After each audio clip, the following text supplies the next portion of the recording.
पक्षफुटीनंतर दुरावलेले काका पुतण्या पुन्हा एकत्र पाहायला मिळाले। अजित पवारांनी शरद पवारांच्या दिल्लीतल्या निवासस्थानी जात त्यांना वाढदिवसाच्या शुभेच्छा दिल्या। त्यामुळे ही भेट फक्त वाढदिवसाच्या शुभेच्छा देण्यासाठी होती की अजितदादांना याद्वारे काही वेगळा संदेश द्यायचा आहे, असा सवाल सध्या संपूर्ण राज्याला पडलेला आहे। पाहुयात याच संदर्भातला हा स्पेशल रिपोर्ट।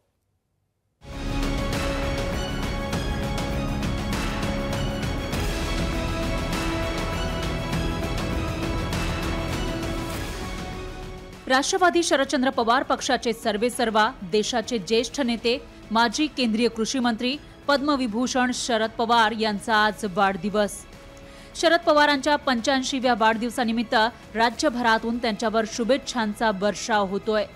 पंतप्रधान मोदी, महाराष्ट्राचे मुख्यमंत्री फडणवीस, उपमुख्यमंत्री एकनाथ शिंदेंसह सर्वच नेत्यांनी त्यांना ट्विटरवरून शुभेच्छा दिल्या। अशातच राज्याचे उपमुख्यमंत्री आणि शरद पवारांचे पुतणे अजित पवार हे मात्र शरद पवारांच्या भेटीला त्यांच्या दिल्लीतील जनपथ 6 या निवासस्थानी पोहोचले। अजित पवारांसह त्यांच्या पत्नी खासदार सुनेत्रा पवार, मुलगा पार्थ पवार, खासदार सुनील तटकरे, प्रफुल्ल पटेल यांनीही भेट घेऊन शुभेच्छा दिल्या। 12 डिसेंबरला सगळेजण येऊन साहेबांना भेटत असतात, साहेबांचं दर्शन घेत असतात, शुभेच्छा देत असतात। त्या हेतूने आम्ही सगळे राजकीय विषय राजकारणामध्ये टीकाटिप्पी काही वेगळे पण संबंध असतात, बरोबर, टीका सगळी असते। आमच्या इथं महाराष्ट्रामध्ये यशवंतराव सुसंस्कृत महाराष्ट्र मध्ये कसं राजकारण करायचं ते शिकवलेलं आहे, त्या पद्धतीने आम्ही काम करण्याचा। दरम्यान टीका टिप्पणी करणारेही शुभेच्छा द्यायला आले, असं म्हणत खासदार संजय राऊत यांनी नाव न घेता अजित पवारांवर निशाणा साधला। त्यांचे लोक त्यांना सोडून गेले,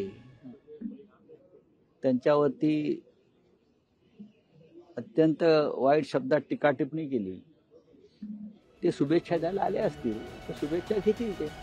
या सगळ्या भेटीगाठींदरम्यान शरद पवारांचे नातू आणि अजित पवारांचे पुतणे युगेंद्र पवार यांनी मात्र एक सूचक विधान केलं।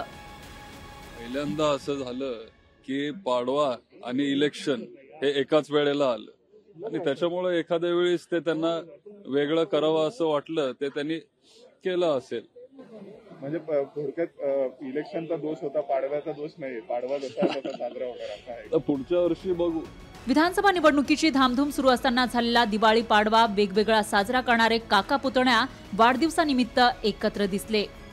अर्थात ही भेट राजकीय नसल्याचा खुलासा अजित पवारांनी केला, पण त्यांनी कालच खातेवाटपासंदर्भात अमित शहांची भेट घेतली होती।